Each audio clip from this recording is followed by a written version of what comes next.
Look, I never gave a two rat's asses about Vladimir Putin prior to the last couple weeks.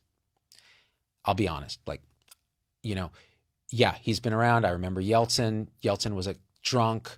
I remember the fall of the Soviet Union. It was the biggest deal in my life up till that point. It was huge. Saw it all crumble and back into autocracy, and just thought, you know what?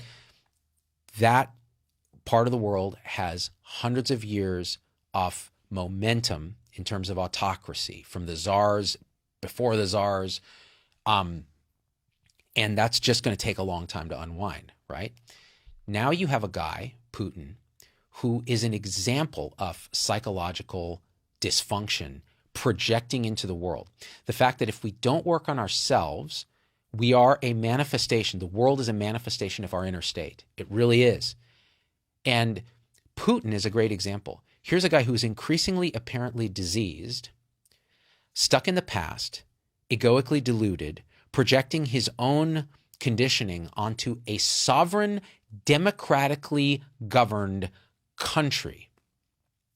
In 2022, he's putting tanks into a sovereign, democratically elected government's country. Women, children, the innocent are being killed. Civilian targets are being attacked. And of course, the West has been complicit for years with this clown fucker, thinking, oh, a stable dictator there is probably better than what else the options are, right? And so complicit, and then we're surprised when something like this happens, when the guy is clearly, and there was a beautiful article, I forget where it was, in The Guardian or something, by a Russian author and dissident, and he basically said, listen, to sit at the top, this was fascinating to me, to sit at the top of Russian power is analogous to holding the Sauron's one ring in your hand. Here was a power structure, a pyramid that you're sitting on top of, that was constructed over the centuries through cruelty, power, just crush everybody and run the thing, right? And just pure evil. Hundreds, tens of millions of lives lost under Stalin, etc., and the czars and so on. And it never was destroyed, just like the One Ring. It was never destroyed. It was only weakened or destabilized for a minute until it was picked up by someone else.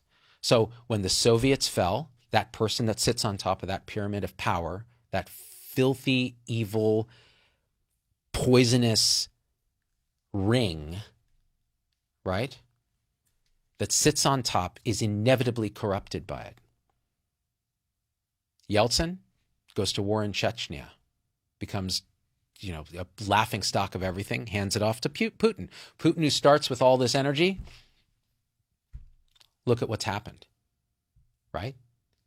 He's got an oligarchy of thugs running the country using a medieval power structure.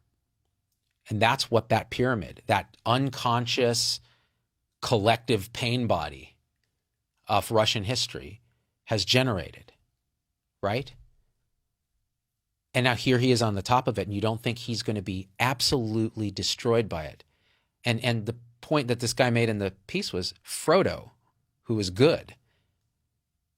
Spoiler alert, by the way, if you don't know Lord of the Rings, in Mount Doom, when it's his time to throw this ring into the fire, won't do it. He claims it as his own. And it took an act of someone outside to save him. So what will be the act for Putin?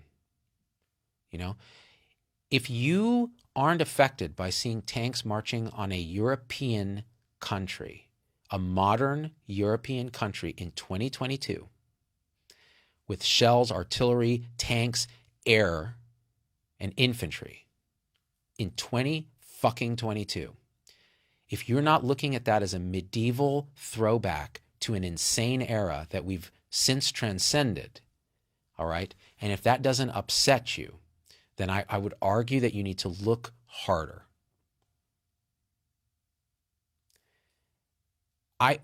Rarely does the news actually affect me directly and emotionally. because I actually don't watch the news. I try to imbibe it from a series of different sources. But with this, something has clicked in me where I'm like, now, this is where you start to feel the collective hive mind of the entire civilized world going, wait, no. And that's actually a beautiful thing. When you start to feel the entire collective hive mind, because these are real things. These hive minds are not some abstract concept. They act in reality.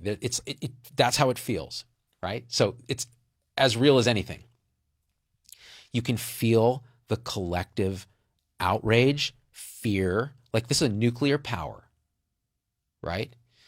And the direct empathic connection with people that, this is the thing about empathy, it really only works on people that feel and look like you, right? Unlike compassion, which is broader.